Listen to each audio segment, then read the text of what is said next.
আসসালামু আলাইকুম, কেমন আছেন সবাই? আশা করি সবাই ভালো আছেন। তো ভিডিওতে দেখতে পাচ্ছেন একটা ছোট্ট বাবুর জন্মদিনের কেক কাটা হচ্ছে। তো তো 28শে এপ্রিল ওর জন্মদিন ছিল। আসলে ওর জন্মদিনটা সেলিব্রেট করার কোনো ইচ্ছাই ছিল না, কারণ আমার একটা সমস্যায় ছিলাম এই জন্য। তো 28শে এপ্রিল ওর জন্মদিন ছিল। সেদিন বিকালে ওর বাবা হঠাৎ কেকটা নিয়ে চলে আসে আমাদের সারপ্রাইজ দেওয়ার জন্য।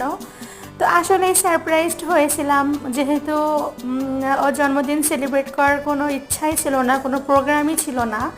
তারপরও ওর বাবার হঠাৎ সারপ্রাইজ পেয়ে আমি সহ আমার বাচ্চারা অনেক খুশি ছিল। তো আমার বাবার জন্য সবাই দোয়া করবেন, আল্লাহ যেন ওকে নেক হায়াত দান করে এবং অনেক বড় করে। তো সবাই ভালো থাকবেন।